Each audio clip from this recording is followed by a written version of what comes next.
بسم اللہ الرحمن الرحیم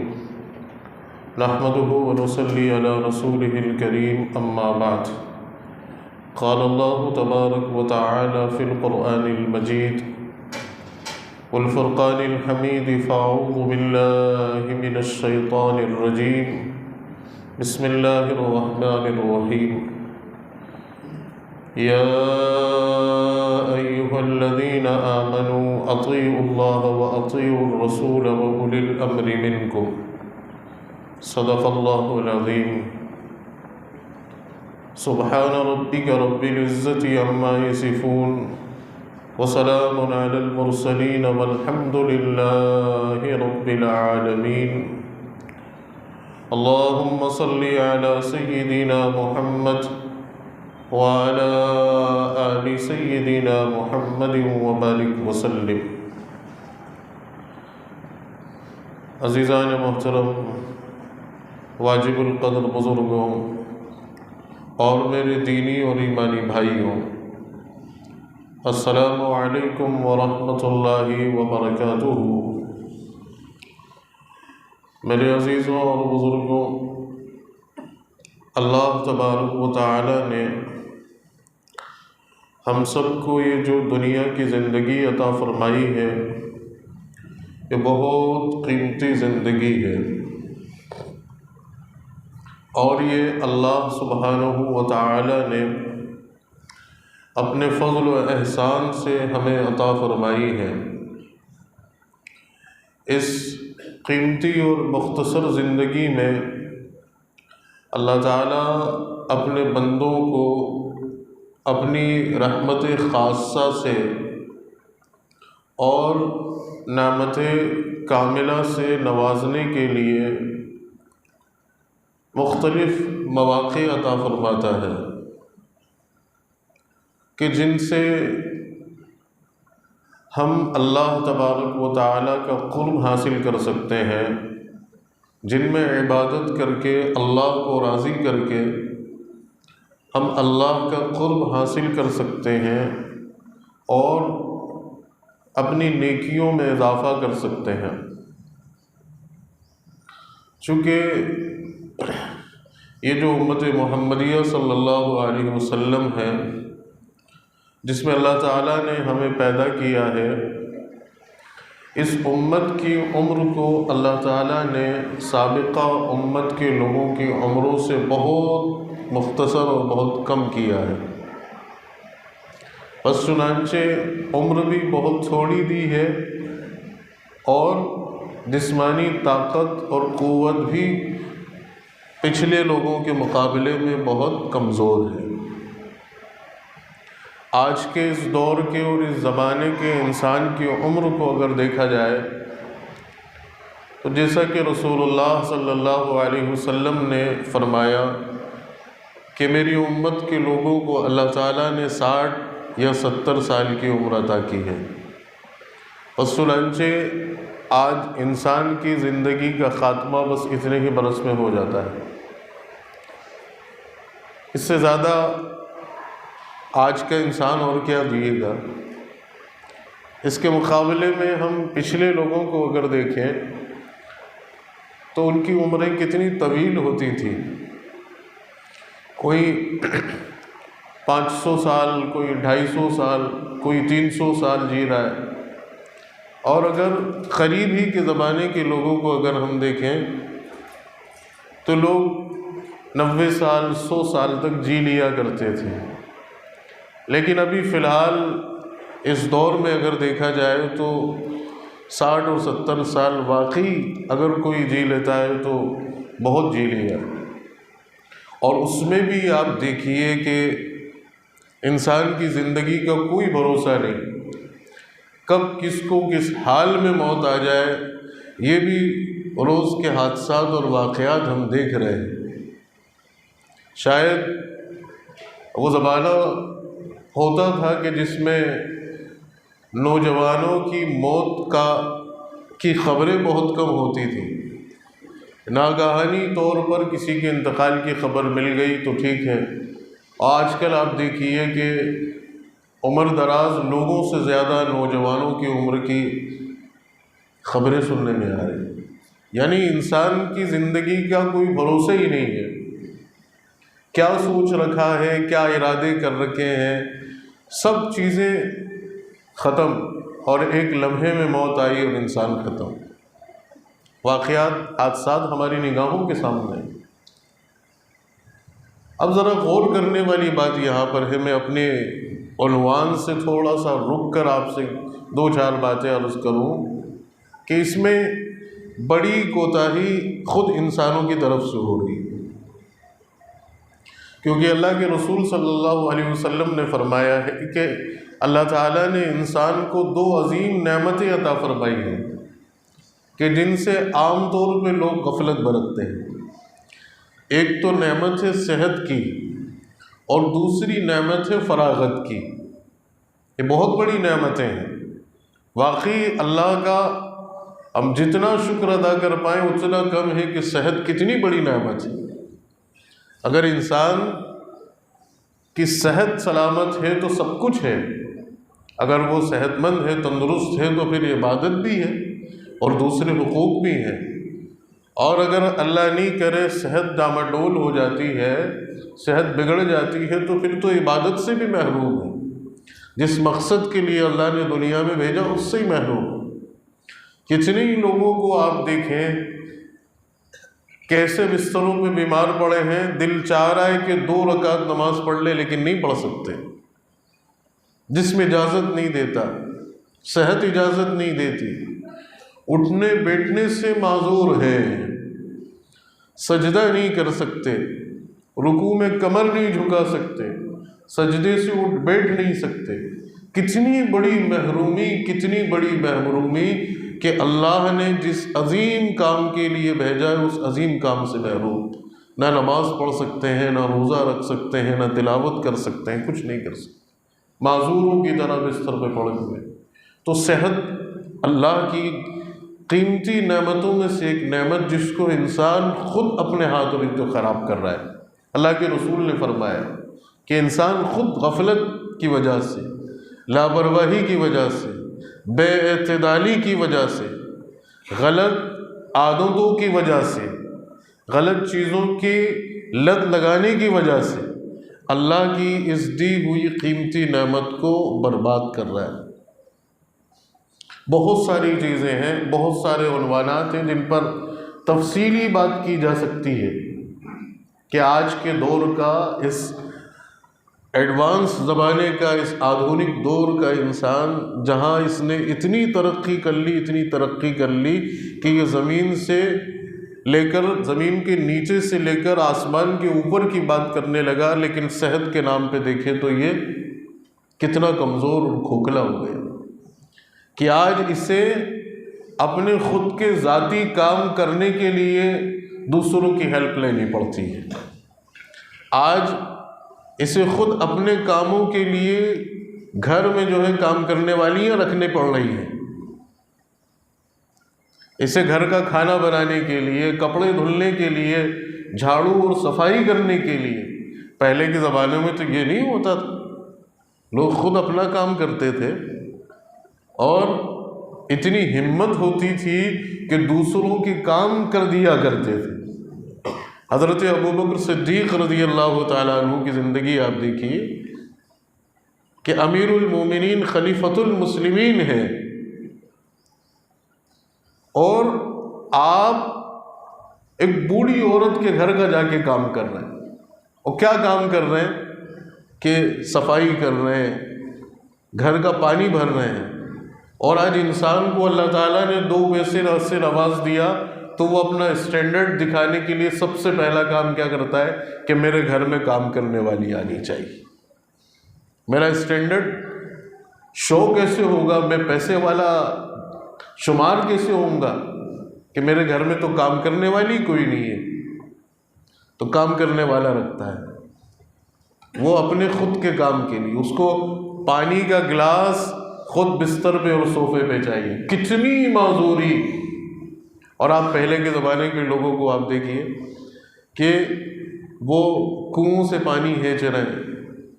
دریاؤں سے، ندیوں سے، نہروں سے پانی بھر بھر کے لا رہے ہیں، جفاکش زندگی، محنت کش زندگی، تندرستی، صحت اور عافیت۔ اللہ قرآن میں فرماتا ہے کہ ان الانسان لکبد، کہ ہم نے انسان کو جد و جہد کرنے والا بنایا۔ یہ جتنی محنت کرے گا اتنا کیا رہے گا؟ فٹ رہے گا، صحت مند اور تندرست رہے گا۔ اور آج صحت مند اور تندرست رہنے کے لیے لوگ کیا کر رہے ہیں؟ ایکسرسائز کر رہے ہیں، جم کر رہے ہیں، ہے نا؟ یہی کرتے ہیں نا، اور واکنگ کر رہے ہیں، صبح شام ٹہل رہے ہیں۔ ٹہلیں گے صبح شام اور اپنے خود کے کام کرنے کے لیے گھر میں جو ہے نوکر چاکر رکھے۔ اگر انسان خود اپنا کام ہی کر لے تو اسے تو ٹہلنے کی بھی ضرورت نہیں پڑے میرے خیال میں۔ تو ایک چیز کیا ہو گئی کہ اپنی رسپانسبلٹیوں کو، اپنی ذمہ داریوں کو ہم نے پیسے کے زور پہ دوسروں کے اوپر تھوپ دیا۔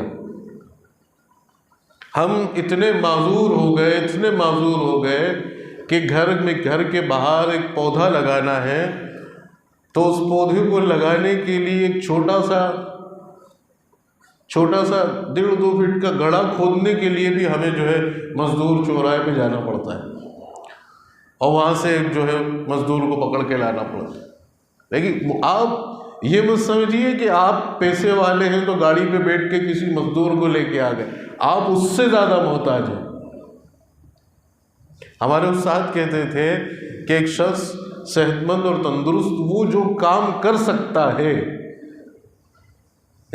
اس کام کو کرنے کی ہمت اور طاقت رکھنے کے باوجود اگر وہ مزدور چوراہے سے کوئی مزدور لے کر آ رہا ہے تو وہ تو اس مزدور سے بھی زیادہ معذور اور مزدور ہے۔ لیکن ہم ایک چھوٹا سا کام کرنے، گھر کی صفائی کے لیے، گھر کی صفائی کرنے کے لیے اس کے لیے مزدوری پہ بلا رہے کہ چلو بھائی آ جاؤ۔ یہ تو جنرل کام ہے، اور یہ تو شاید ہماری خود کی اپنی رسپانسبلٹی ہوتی ہے، ہماری ذمہ داری ہے، ہمارے خود کے کرنے کے کام ہے۔ اس کا بینیفٹ آپ دیکھیے کہ سب سے بڑا بینیفٹ کیا ملے گا کہ آپ صحت مند رہیں گے، آپ کی صحت برقرار رہے گی۔ یہ ہمارے یہاں کا شاید کلچر نہیں ہو، لیکن باہر کے ممالکوں میں لوگ جو ہمارے یہاں کے کلچر اور ہمارے یہاں کی تہذیب سے الگ ہٹ کے اگر دیکھا جائے تو وہ لوگ بہت زیادہ تندرست ہیں، فٹ ہیں، کیونکہ وہ اپنے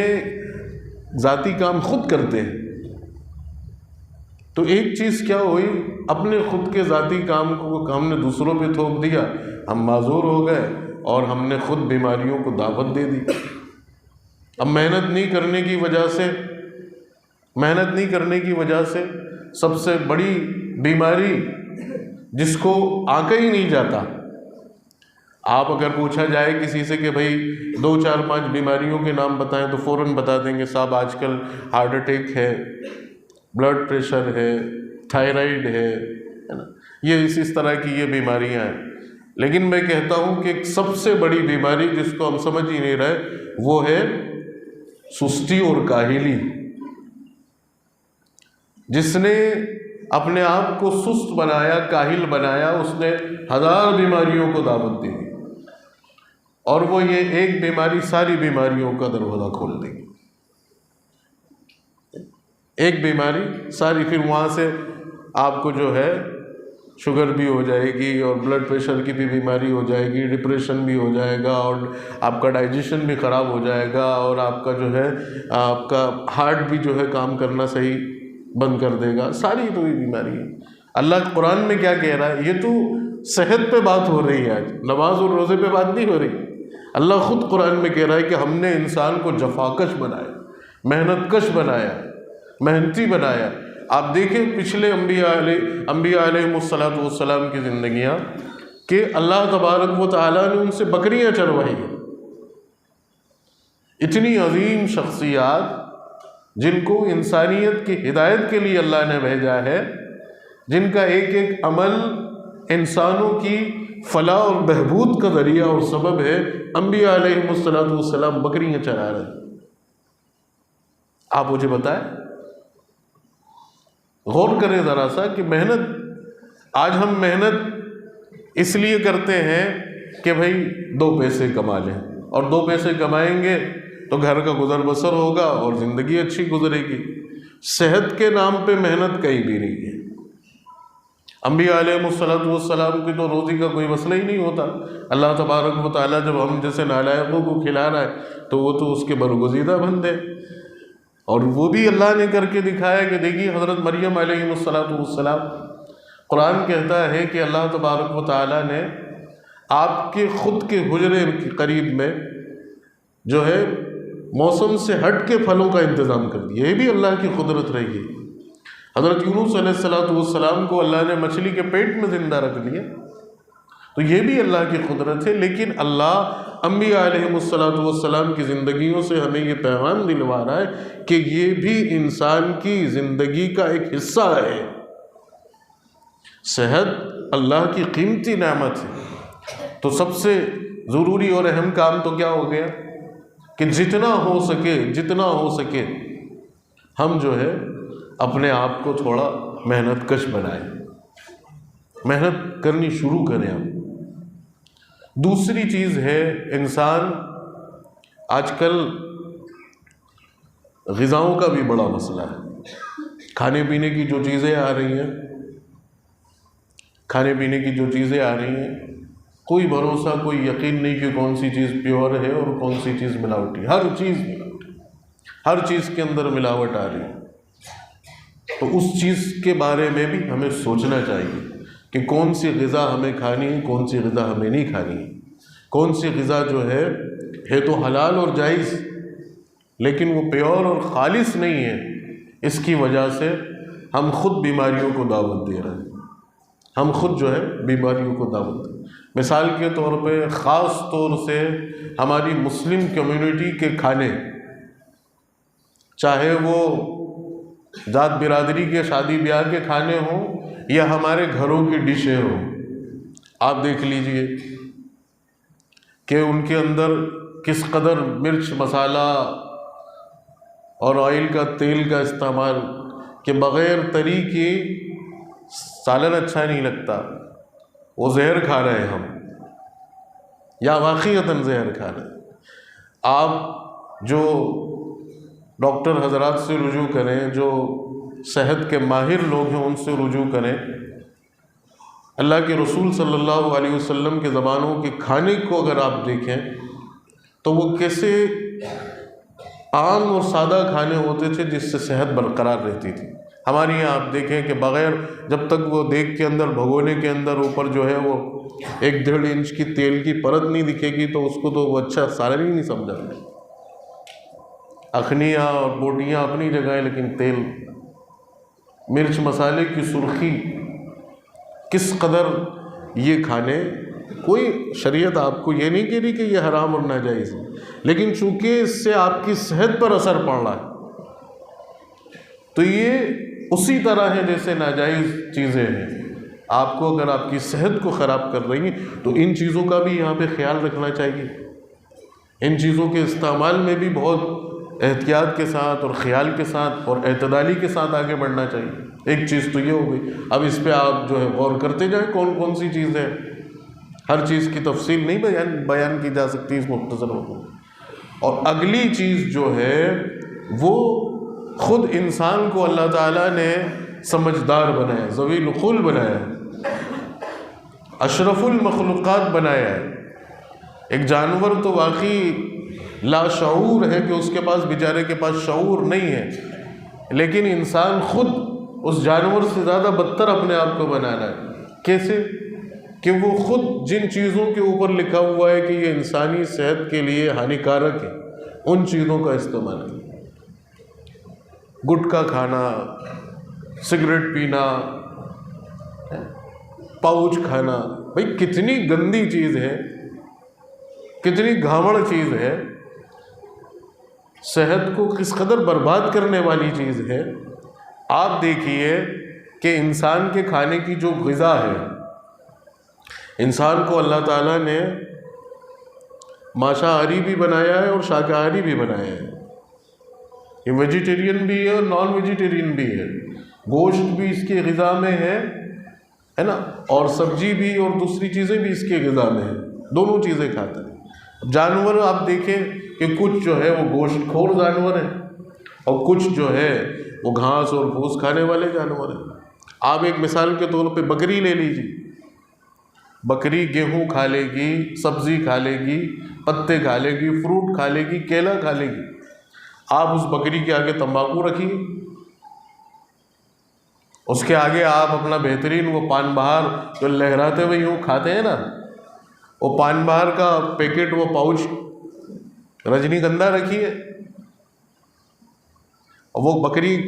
2 دانے بھی کھائے تو بتاؤ پھر۔ چلے بکری تو بہت مہذب جانور ہے، میں ایک اور جانور کی مثال دے دیتا ہوں جس کو پتہ نہیں اللہ کی کیا حکمت ہے کہ اللہ کی مخلوق میں جس کو سب سے زیادہ بیوقوف قرار دے دیا گیا۔ گدھا لے لیں آپ،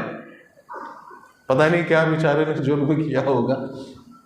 اس کی تو کسی کو مثال بھی دو تو آدمی تیش میں آ جاتا ہے، مجھے گدھا کہہ دیا، میں تو سمجھدار ہوں۔ ان بھائی صاحب کے آگے رکھ کے دیکھیں آپ، وہ کھا لیں گے؟ نہیں، وہ بھی سر ہلا دیں گے کہ نہیں میری غذا نہیں ہے یہ، میں تو گھاس پھوس اور اناج کھانے والا جانور ہوں۔ لیکن انسان جو اس سے کہیں زیادہ اشرف اور اعلیٰ ہے، وہ بڑا مزے سے ہاتھ بڑھا رہے، ہم تو ترس ہی رہے تھے اس کے لیے، آپ نے تو دل خوش کر دیا۔ گوشت کھایا تو کیا کھایا، جب تک اس کے بعد تمباکو مسل کے اور جو ہے پاؤچ پھاڑ کے نہیں کھایا، سگریٹ کا کش نہیں لگایا تو کیا کھایا، گوشت مزہ ہی نہیں آئے گا۔ دیکھیے اب آپ، اب ایک جانور وہ ہو گئے جو گوشت خور ہے، بلی لے لیں، شیر لے لیں، چلو شیر کی مثال لے لیتے ہیں، ہم گوشت کھاتے ہیں بہترین بکری کا اور دوسرے جانوروں کا، وہ بھی کھاتے ہیں، وہ بھائی صاحب بھی کھاتے ہیں، وہ گھاس پھوس نہیں کھائیں گے۔ آپ ان کے سامنے جو ہے مثلا وہ اندوری گٹکا رکھو، اچھا بہترین رجنی گندھا کا پاؤچ رکھو،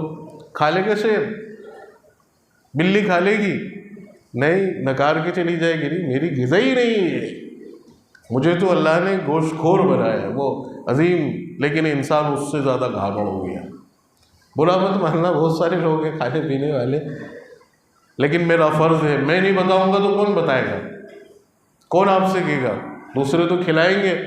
میں ہی تو منع کر رہا ہوں۔ تو میرے دوستوں عزیزوں، صرف اس لیے منع کر رہا ہوں کہ خدا کے لیے اپنی صحت کی پرواہ کرو، اپنی صحت کا خیال رکھو، یہ چیزیں نقصان پہنچانے والی ہیں۔ ہمارا دین اتنا مہذب ہے، اتنا مہذب ہے، اللہ کے رسول صلی اللہ علیہ وسلم فرماتے ہیں کہ خبردار تم میں سے کوئی شخص کچی پیاز کھا کر مسجد میں داخل نہیں ہو۔ اگر وہ مسجد کے اندر کھا کر کچی پیاز والا بدبودار منہ لے کے داخل ہوتا ہے تو فرشتے نہیں آتے۔ کس قدر گھٹیا اور رذیل کام شمار کیا گیا۔ اب وہ جو گٹکا کھانے والے، پاؤچ کھانے والے، وہ بدبودار منہ لے کے، سڑے ہوئے دانت لے کے، پھپھوند والے دانت لے کے مسجدوں میں چلے آتے، وہ کیا تاثرات ان کے میرے بھائی جاتے ہیں، کیا رحمت اور برکت کے فرشتے ہمارے پاس بیٹھتے ہو، کیا ہماری دعاؤں پر وہ آمین کہتے ہو، کیا ہمارے لیے خیر و برکت کی دعا کرو، کیا مل رہا ہے آپ کو اس سے؟ اور ایک بڑی چیز جو ہے جس کا اللہ کے یہاں جواب دینا مشکل ہو جائے گا، اللہ تبارک و تعالیٰ نے جو مال دیا تھا اس مال کے ضیاع پر اللہ نے اگر سوال کر لیا، 1 روپے کا سوال کر لیا، آج تو لوگ ہے نا 100 روپے کی 200 روپے کی سگریٹ پھونک رہے ہیں، 1 روپے کا اگر اللہ نے سوال کر لیا کہ یہ جو ہے اس کا حساب کتاب دے دو، مشکل میں پڑ جاؤ۔ صحت کا کتنا بڑا نقصان ہے، اور خدا کے لیے ان چیزوں کو چھوڑ دو، ان چیزوں کو چھوڑ دو، کوئی اچھی بات نہیں ہے۔ تو یہ چیز ہو رہی ہے، یہ انسان کی زندگی کا حال، اور مان رہے ہیں تو ٹھیک ہے، نہیں مان رہے ہیں تو اس کے نتائج اور اس کے اثرات بھی دیکھ رہے ہیں، بھگت رہے ہیں، نتیجے سامنے ہیں۔ تو فرمایا اللہ کے رسول صلی اللہ علیہ وسلم نے کہ میری امت کو اللہ تبارک و تعالیٰ نے بہت مختصر سی عمر دی ہے، اب اس مختصر سی عمر کے اندر اعمال بھی کرنے ہیں، نیکیاں بھی جمع کرنی ہیں، کیونکہ چونکہ پچھلی قوموں کو تو بڑی لمبی لمبی عمریں ملی ہیں، لمبی عمر ہے تو عبادت بھی زیادہ کی ہے، نمازیں بھی زیادہ پڑھی ہیں، ذکر اذکار بھی زیادہ کیے ہیں، تو ان کے نامہ اعمال میں تو نیکیاں زیادہ لکھی جائیں گی، لیکن میری امت کے نامہ اعمال میں عمر کے کم ہونے کی وجہ سے نیکیاں کم ہوں گی۔ تو اس خلے کو پر کرنے کے لیے اللہ تبارک و تعالیٰ نے اس محمد عربی صلی اللہ علیہ وسلم کو کچھ مواقع ایسے عطا کیے ہیں کہ جن میں یہ اگر عبادت کرتا ہے تو اس کی نیکیوں میں اضافہ کر دیا جائے گا، اور کل قیامت کے دن اس امت کے لوگوں کے نامہ اعمال میں بھی نیکیاں بہت شمار کی جائیں۔ تو یہ موقع اللہ دیتا ہے۔ یہ شعبان کا مہینہ بہت برکت کا مہینہ ہے۔ اس شعبان کے مہینے کے تعلق سے اللہ کے رسول صلی اللہ علیہ وسلم نے فرمایا کہ رجب اور رمضان کے درمیان کا جو مہینہ ہے اس مہینے سے عام طور سے لوگ غافل رہتے ہیں، یعنی اس کی برکتوں سے غافل رہتے ہیں۔ جس طریقے سے اس کی برکتوں سے مستفید ہونا چاہیے، فائدہ اٹھانا چاہیے، لوگ غفلت کی وجہ سے محروم رہ جائیں۔ تو شعبان کے مہینے کی کیا فضیلت ہے، کیا برکت ہے، اللہ کے رسول صلی اللہ علیہ وسلم کا کیا طرز عمل ہوتا تھا۔ اللہ کے رسول صلی اللہ علیہ وسلم کا طرز عمل یہ ہوتا تھا کہ آپ صلی اللہ علیہ وسلم اس مہینے میں اللہ کے سے کثرت سے دعا کرتے تھے، اللہم بارک لنا فی رجب و شعبان و بلغنا رمضان، کہ اللہ رجب اور شعبان کے مہینے میں ہماری عبادتوں میں اور ہماری نیکیوں میں برکت عطا فرما، اور ہماری عمر کو طویل فرما کہ ہم رمضان کا مبارک مہینہ حاصل کریں۔ تو رمضان کی تیاری کے لیے علماء فرماتے ہیں کہ یہ شعبان کا مہینہ رمضان کی تمہید ہے، یعنی رمضان کی تیاری کے لیے کرنے کا مہینہ ہے۔ اور نبی پاک صلی اللہ علیہ وسلم اس مہینے میں کثرت سے روزے رکھتے تھے۔ ہماری ماں حضرت عائشہ رضی اللہ تعالیٰ عنہ فرماتی ہیں کہ میں نے اللہ کے رسول صلی اللہ علیہ وسلم کو رمضان کے مہینے سے زیادہ اہتمام کے ساتھ کسی مہینے میں روزہ رکھتے ہوئے نہیں پایا۔ یعنی ایک تو آپ رمضان کے مہینے میں اہتمام سے روزہ رکھتے تھے چونکہ رمضان کے روزے فرض ہیں، اور اس کے بعد آپ شعبان کے مہینے کے روزے رکھتے تھے، یعنی رمضان کے مہینے کے بعد کثرت سے آپ شعبان کے مہینے کے روزے رکھتے تھے، اور اتنی اس قدر اہتمام کے ساتھ روزے رکھتے تھے کہ آپ پورا مہینہ روزہ رکھتے تھے، اور آخر کے چند دنوں کے روزوں کو چھوڑ دیتے، ترک کرتے تھے، تاکہ رمضان اور شعبان میں فرق واقع ہو جائے۔ یعنی 1 تاریخ سے رکھنا شروع کیے تو 26-27 تاریخ تک رکھے، اور آخر کے 2-4 روزے چھوڑ دیے، ترک کر دیے، تاکہ فرق واقع ہو جائے کہ یہ شعبان تھا اس کا مہینہ اور یہ رمضان اب شروع ہو رہا ہے۔ اور دوسرا، شعبان کا چاند دیکھنے کا اہتمام کرتے تھے، اور تاکید فرماتے تھے کہ لوگوں شعبان کے چاند کو دیکھنے کا اہتمام کرو، شعبان کی تاریخیں یاد رکھنے کا اہتمام کرو، کیونکہ اگر شعبان کا چاند دیکھنے کا اہتمام ہوگا، شعبان کی تاریخوں کا اہتمام ہوگا، تو پھر رمضان کے مہینے کا بھی ڈکلیریشن کلیئر ہوگا۔ اگر شعبان کی تاریخیں گڑبڑ ہو جائیں گی، شعبان کے چاند کو دیکھنے میں گڑبڑی ہو جائے گی، تو پھر ظاہر سی بات ہے کاؤنٹنگ میں رمضان کے مہینے میں اونچ نیچ ہوگی۔ تو شعبان کی تاریخوں کا اہتمام، دوسرا روزوں کی کثرت کا اہتمام، تیسرا دعاؤں کا اہتمام، اور چوتھا رمضان کے مہینے کا استقبال، کہ اللہ تعالیٰ رمضان کے مہینے کے لیے ہمیں پریپیئر کر دے، تیار کر دے کہ بھئی رمضان کا جو خیر و برکت کا مہینہ ہے اس کے لیے ہم ابھی سے تیاری کریں، کاروبار کو اس اعتبار سے ایڈجسٹ کر لیں یا سیٹ کر لیں کہ رمضان کے مہینے میں روزہ رکھنے میں کوئی دشواری واقع نہیں۔ بھئی جو نوکری والے حضرات ہیں ان کا تو نوکری کا جو روٹین اور جو شیڈول ہے وہ اس کو ان کو فالو کرنا ہے۔ اب اس میں وہ یہ پلان کر لیں کہ بھئی رمضان کے مہینے میں ہماری نمازوں کو لے کر، اور خاص طور سے مسئلہ جمعہ کی نماز کا ہے، تو وہ جمعہ کی نماز کی چھٹیوں کو ابھی سے ایڈجسٹ کرنا شروع کر دیں کہ بھئی جو ہے ہم رمضان کے مہینے میں چھٹیاں لیں گے، تو اس سے پہلے کے مہینے میں ہماری جو چھٹیاں ہیں، جو روٹین کی چھٹیاں ہیں، ان پر ہم کام کر کے رمضان کے مہینے کی چھٹیاں ہمیں چاہیے۔ اگر پاسبل ہو تو رمضان کے اور کرنا چاہیے، اس سے بڑی نیکی اور خیر کیا ہے کہ رمضان کے آخر کا جو عشرہ ہے اس میں جو اعتکاف کا معاملہ ہے ابھی سے پلان کر کے چلیں، اپنے دفتروں میں، آفیسز میں، اپنی کمپنیوں میں ابھی سے جو ہے اس چیز کا آپ جو ہے چھٹیوں کی درخواست لگا کے چلیں کہ بھائی ہم ابھی چھٹی نہیں لے رہے، ہمیں رمضان کے آخر عشرے میں اللہ کی عبادت کے لیے اعتکاف کرنا ہے تو ہمیں چھٹی چاہیے۔ یہ نوکری پیشہ لوگ پلان کر کے چلیں، ہر چیز کی پلاننگ ہوتی ہے۔ شادیوں کی پلاننگ کرتے ہیں لوگ کہ بھائی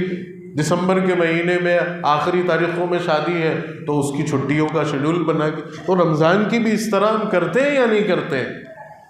ضروری ہے یا نہیں ہے؟ آپ خود بتائیں۔ تو رمضان کے مہینے کی اپنی عبادتوں کو سامنے رکھ کے اپنے کام کاج کو نوکری پیشہ لوگ اس اعتبار سے سیٹ کریں۔ جو تاجر حضرات ہیں یا جو روزمرہ کے کاروبار کرنے والے لوگ ہیں وہ بھی پلان کریں۔ تاجر حضرات اگر ان کا سفر ہوتا ہے تجارت کا، ایک شہر سے دوسرے شہر سامان لانا اور یہ کرنا وہ کرنا، وہ رمضان سے پہلے جو ہے اپنے ان کاموں کو سے فارغ ہو جائیں کہ بھائی ہمیں رمضان میں سفر کی نوبت نہیں آئے، کیونکہ رمضان میں سفر میں ہو سکتا ہے ہمارا روزہ قضا ہو جائے، یا چلیے روزہ رکھ لیں، نمازوں کی ترتیب میں ہم آگے پیچھے ہو جائیں، جماعت سے نماز نہیں مل پا رہی ہے، یا تراویح میں قرآن ہم نہیں سن پا رہے، تو اپنی آپ کو اس طرح سے فراغت کر لیں۔ جو محنت کش حضرات ہیں، جن کو اللہ تبارک و تعالیٰ نے اپنے فیصلے سے اس دنیا کے اندر وہ زندگی دی ہے محنت کرنے والی کہ روز کمانا اور روز کھانے والا جن کا معاملہ ہے وہ طبقہ بھی ہے، وہ حضرات بھی اپنے سال بھر کی پلاننگ کریں کہ بھائی جہاں ہم جو ہے 500 روپے 400 روپے روز کے کماتے ہیں، تو اب یہ 500 روپے 400 روپے روز کا ہمارا جو ایوریج بنتا ہے کہ بھئی یہ ہمارا جو ہے آرام سے ہماری گھر بار کا خرچہ اخراجات اس سے نکل جاتا ہے، تو یا تو ہم سال بھر سے یہ پلاننگ کر کے چلیں کہ ہر مہینے ہم جو ہے اپنی اس کمائی میں سے کچھ بچت کر کے رکھیں گے کہ ہمارا 30 دن کا جو ہے وہ جو پورا کے پورا وہ 500 یا 400 روپے کے ایوریج کے حساب سے ہم اپنی جو ہے کمائی سے بچت کر کے رکھ لیں کہ رمضان کا پورا مہینہ ہم محنت مزدوری کرتے ہیں تو اس کی وجہ سے روزہ نہیں رکھ پاتے، لیکن وہ سیونگ ہمارے پاس ہو رہی ہے، یا کچھ ایکسٹرا کام ایسا کر لیں کہ جس کی وجہ سے اللہ تعالیٰ آپ کو جو 500 روپے کا جو آپ کا ٹارگیٹ ہے وہ 1000 روپے آپ کے کموا دے، یا اللہ سے دعا کریں کہ اللہ رزق کا کوئی ایسا انتظام کر دے کہ بغیر محنت مشقت کے رمضان میں ہمارے روزے بھی ہو جائے اور ہمارا جو ہے گھر بار بھی چل جائے۔ یہ تو اللہ تو رزاق ہیں، اللہ کے خزانوں میں کمی تھوڑی ہے، کمی کوتاہی تو ہمارے مانگنے میں، ہماری پلاننگ میں۔ وہ عذر نہیں ہے کہ بھئی ہم محنت کرتے ہیں، ہم مزدوری کرتے ہیں، ہم ٹھیلا دھکاتے ہیں تو ہم کیسے کیا کہ ہم تو روزہ رکھ ہی نہیں سکتے۔ یہ میرے بھائی یہ عذر نہیں ہے۔ اس عذر سے پہلے اللہ تعالیٰ نے آپ کو اس لائق بنایا ہے کہ اگر آپ اس کی اس طرح سے پلاننگ کریں گے تو اللہ واقعی برکت دے گا، آپ کے لیے اللہ اسباب پیدا کر دے گا، اور بہتر طریقے سے آپ جو ہے رمضان کے روزے بھی رکھ سکیں گے، بہتر طریقے سے آپ رمضان میں عبادات، تو یہ شعبان کا مہینہ ان تمام پلاننگوں کو کرنے کا ہے، ان تمام طریقوں کی کام کاجوں پر جو ہے توجہ دے کے اپنے آپ کو رمضان کے لیے خالصتاً اللہ کی عبادت کے لیے فارغ کرنے کا ہے۔ ہوتا کیا ہے کہ یہ ساری پلاننگیں ہوتی نہیں ہیں اور رمضان کا مہینہ اسٹارٹ ہوا اور اس میں چیما گوئیاں بھاگا دوڑی یہ وہ، اور اپنے آپ کو ایڈجسٹ کرنے میں ہی پتہ چل رہا ہے کہ مہینہ گزرا۔ تو اس چیز پر بھی میں نے آپ کو ایک لمحہ فکریہ دے دیا، سوچنے کی اور غور کرنے کی چیز آپ کو دے دی۔ تو رسول اللہ صلی اللہ علیہ وسلم نے روزے رکھے۔ پھر اپنی اس بات پر لوٹ کر آتا ہوں میں کہ روزوں کی کثرت کی حکمتیں علماء نے یہ بیان فرمائی ہیں۔ 4 حکمتیں علماء نے لکھی ہیں۔ سب سے پہلی حکمت تو یہ کہ رمضان کی تعظیم میں روزے رکھے اللہ کے رسول، کہ چونکہ رمضان کا مہینہ شروع ہونے والا ہے تو ابھی سے روزوں کی پریکٹس شروع ہو جائے، ابھی سے روزوں کی پریکٹس شروع ہو جائے تاکہ رمضان کے روزے رکھنا آسان ہو جائے۔ جیسے شادی بیاہ سے پہلے، ایگزام سے پہلے ہے نا، یا کسی پریزنٹیشن سے پہلے کتنی تیاری کرتے ہیں، یا ایک پلیئر ہے وہ اپنے گراؤنڈ میں کھیلنے سے پہلے کتنی تیاری کرتا ہے، اور جس کی تیاری اچھی ہوتی ہے اسے ہی موقع دیا جاتا ہے، اسے ہی چانس ملتا ہے۔ جو جتنی اچھی پریکٹس کرے گا اور جس کا جتنا اچھا پریکٹس میں رزلٹ آئے گا وہی آگے جا کے پرفارم کر پائے گا، اور جس کی پریکٹس کچھ نہیں ہوئی وہ کچھ بھی نہیں کر پائے گا۔ تو ابھی سے اگر ہم نے پریکٹس شروع کر دی، ابھی سے ہم نے روزے شروع کر دیے، تو اللہ کتنا فضل ہمارے اوپر فرما دے۔ اللہ سبحانہ و تعالیٰ کیسا فضل کرے گا کہ دیکھو یہ میرا کتنا پیارا بندہ ہے، کتنا پیارا بندہ ہے کہ یہ ابھی سے رمضان کی تیاری میں روزے رکھنا شروع کر دیے اس نے، تو رمضان کی خیر و برکت کھول دے گا ہماری۔ رمضان کے مہینے میں جو تکلیفیں، جو بیماری آزاری آنے والی ہوتی ہے، شاید ان روزوں کی برکت سے اللہ ہٹا دے کہ نہیں یہ میرا بندہ اتنا مشتاق ہے روزوں کا، تو میں اس تکلیف سے نجات دے دوں۔ تو یہ رمضان کی تعظیم میں علماء نے فرمایا کہ اللہ کے رسول صلی اللہ علیہ وسلم نے روزے۔ دوسری چیز آپ سے پوچھی گئی، صحابہ کرام نے پوچھا کہ یا رسول اللہ، آپ شعبان کے مہینے کے روزے اتنے اہتمام سے رکھتے ہیں، اس کی کیا وجہ ہے؟ اللہ کے رسول صلی اللہ علیہ وسلم نے فرمایا کہ شعبان کے مہینے میں بندوں کے اعمال اللہ کی بارگاہ میں پیش کیے جاتے ہیں۔ بندوں کے سال بھر کے اعمال اللہ کی بارگاہ میں پیش کیے جاتے ہیں۔ تو میں یہ چاہتا ہوں کہ جب میرے اعمال اللہ کی بارگاہ میں پیش ہوں تو میں روزے سے لوں۔ اللہ کے رسول صلی اللہ علیہ وسلم، آپ تو بخشائے ہیں، آپ کو تو ان چیزوں کی کیا ضرورت تھی، لیکن آپ خود یہ چاہ رہے ہیں کہ جب میرا اعمال نامہ اللہ کی بارگاہ میں پیش ہو تو میں اس دن روزدار شمار کیے دوں، تو اس وجہ سے روزہ ہے۔ اور ایک موقع پر آپ سے اور پوچھا گیا، تیسری وجہ علماء نے لکھی، دو ہو گئی، ایک تو رمضان کے روزوں کی تعظیم میں روزہ رکھنا، اور دوسرا اعمال نامہ چونکہ اللہ کی بارگاہ میں پیش ہوتا ہے اس وجہ سے روزہ رکھتا ہوں۔ اور ایک اور موقع پر آپ سے پوچھا گیا، تو وہ جو تیسری حکمت علماء نے لکھی ہے وہ یہ ہے، آپ سے پوچھا گیا کہ اللہ کے رسول آپ شعبان کے مہینے کے اس قدر اہتمام سے روزے رکھتے ہیں، کیا وجہ ہے؟ تو اس موقع پر آپ صلی اللہ علیہ وسلم نے فرمایا کہ شعبان کے مہینے میں آئندہ سال جتنے بھی لوگوں کی موت واقع ہونی ہے ان لوگوں کے ناموں کی فہرست ملک الموت کے حوالے کی جاتی ہے کہ تمہیں اس آنے والے سال میں 2023 میں اور 2024 میں جن لوگوں کی روحیں قبض کرنی ہے ان کے ناموں کی یہ فہرست سے یہ ڈیٹیل ان لوگوں کی موت واقع ہے۔ تو آپ نے فرمایا کہ میں یہ چاہتا ہوں کہ میں وہ جو فہرست اللہ کی بارگاہ میں پیش کی جائے تو میں روزے دار شمار کیے جائے۔ کس قدر ہمیں بھی ضرورت ہے اس چیز کی۔ موت جو برحق ہے آنی ہے، یقیناً آنی ہے، اور اللہ تعالیٰ ہم سب کو حادثات کی موت سے بچائے، کلمے والی اور ایمان والی موت نصیب فرمائے، اپنی رضا والی موت نصیب فرمائے، شہادت والی موت نصیب فرمائے، اور وہ موت نصیب فرمائے جو اللہ کے رسول صلی اللہ علیہ وسلم نے اور آپ کے صحابہ کرام نے اللہ سے مانگی۔ تیسری حکمت کیا بیان فرمائی کہ مرنے والوں کے ناموں کی فہرست جو ہے ملک الموت کے حوالے۔ چوتھی حکمت علماء نے بیان فرمائی ہے کہ اللہ کے رسول صلی اللہ علیہ وسلم کا یہ معمول تھا کہ آپ ہر مہینے کے 3 دن کے روزے رکھتے تھے، چاند کی 13 تاریخ، 14 تاریخ اور 15 تاریخ، جن کو ایام 20 کہتے ہیں۔ ہر مہینے آپ کے یہ 3 روزے رکھنے کا اہتمام ہوتا تھا، لیکن سفر کی وجہ سے، کسی کی ضیافت کی وجہ سے یا کسی دینی مسئلے کی وجہ سے ان تاریخوں میں اگر روزہ نہیں رکھ پاتے تھے تو ان روزوں کی قضا کو آپ جو ہے شعبان کے مہینے میں جمع کرتے تھے۔ تو یہ روزہ رکھنے کی کثرت کی حکمتیں علماء نے لکھی۔ اب آپ اس میں آپ دیکھیے کہ ایک روایت ملتی ہے حضرت ابو ہریرہ رضی اللہ تعالیٰ عنہ سے کہ اللہ کے رسول صلی اللہ علیہ وسلم نے فرمایا کہ نصف شعبان کے بعد روزہ مت رکھو۔